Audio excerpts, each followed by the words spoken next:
নমস্কাৰ। আজি সদৌ অসম আমোলা সন্থাৰ ৯৭ দ্বিবাৰ্ষিক অধিৱেশন। এই দ্বিবাৰ্ষিক অধিৱেশনত অসমৰ বিভিন্ন জিলাৰ পৰা সভাপতি সম্পাদক সমন্বিতে আমাৰ ৰাজ্যিক প্ৰতিনিধি ইয়াত উপস্থিত হৈছে আৰু আমি ৰাতিপুৱাৰ পৰা দিনজোৰা কাৰ্যসূচীৰে এই অধিৱেশন অনুষ্ঠিত কৰিছোঁ যে বিগত সময়ছোৱাত ২ বছৰীয়া কাৰ্যকালত আমাৰ সমিতিখনে কি চৰকাৰৰ লগত ভাল বেয়া কাম কৰিলে তাৰ খতিয়ান ইতিমধ্যে আপোনালোকে দেখিছে যে সম্পাদক মহোদয়ে পাঠ কৰি আছে। ইয়াৰ লগতে আজি প্ৰতিনিধি সভাত আমাৰ সদৌ অসম আমোলা সন্থাৰ মজিয়াত যিসকল আমাৰ আমোলা সতীৰ্থ আছে তেওঁলোকৰ সমস্যা আদিৰ ওপৰত আলোচনা হ'ব আৰু ভৱিষ্যতৰ দিনত এই সমস্যাসমূহ আমি কিদৰে আলোচনাৰ মাজেৰে চৰকাৰৰ ওচৰত অৱতীৰ্ণ কৰিব পাৰোঁ, অৱতাৰণা কৰিব পাৰোঁ, চৰকাৰৰ ওচৰত আমি দাবী হিচাপে আগবঢ়াব পাৰোঁ আৰু সদৌ অসম আমোলা সন্থাই যাতে প্ৰত্যেকজন আমোলা কৰ্মচাৰীয়ে ইয়াৰ সুফল লাভ কৰে তাৰ বিষয়ে আমি ইয়াত চিন্তা চৰ্চা অৰ্থাৎ আলোচনা কৰা হ'ব। আমি এই প্ৰতিনিধি সভাৰ পিছতে আমি মুকলি সভা ব্যৱস্থা কৰিছোঁ আৰু মুকলি সভাত আমি বিশিষ্ট অতিথিসকলক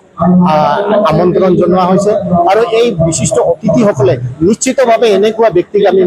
মাতিছোঁ যে যিসকল ব্যক্তি আমোলা সন্থাৰ লগতে চৰকাৰৰ লগত যি সুসম্পৰ্ক সেই বিষয়ে নিশ্চয় আমাৰ আমোলা প্ৰতিনিধিসকলক উপস্থিত থকা আমোলা প্ৰতিনিধিসকলক উদ্দেশ্যি নিশ্চয় তেওঁলোকে ভাষণ প্ৰদান কৰিব আৰু ভৱিষ্যতৰ দিনত আমোলা সতীৰ্থসকলে আজি যি আলোচনা হ'ব সেই আলোচনা নিজৰ কাৰ্যালয়ৰ লগতে নিজৰ জিলাখন আৰু গোটেই অসম ৰাজ্যক যাতে আমি প্ৰতিনিধিত্ব কৰি আমোলাসকলৰ জৰিয়তে অসম ৰাজ্যখন তথা অসম চৰকাৰ যিকোনো বিভাগৰ কাম ভালদৰে সুচাৰুৰূপে আমি কৰি যাব পাৰোঁ আৰু মাননীয় মুখ্যমন্ত্ৰী মহোদয়ৰ ঘোষণাত যে অসমক ভাৰতৰ ভিতৰত ৫খন জিলা মানে ৫খন ৰাজ্যৰ ভিতৰত আনিব বিচাৰিছে আৰু সেই ৫খন ৰাজ্যৰ ভিতৰত আনিব হ'লে আমি অসম চৰকাৰক অনুৰোধ জনাম যে আমোলা সতীৰ্থসকলৰ যিখিনি অভাৱ অভিযোগ কাৰ্যালয় চলোৱাত যি অসুবিধা আৰু আমোলা সতীৰ্থক তেওঁলোকে উৎসাহ দিয়াৰ কাৰণে চৰকাৰে যাতে বিভিন্ন সময়ত আমোলাসকলৰ দাবী বা অভাৱ যাতে পূৰণ কৰে সেইসকলক সেইখিনি যাতে আমাৰ অসম চৰকাৰ তথা মাননীয় মুখ্যমন্ত্ৰী তথা অসম চৰকাৰৰ বিভিন্ন বিভাগৰ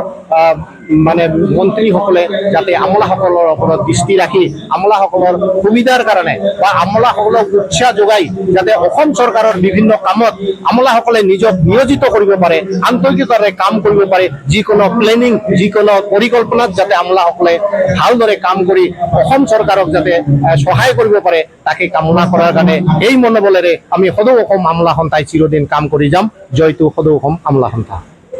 Stay informed, stay ahead. News NE 365.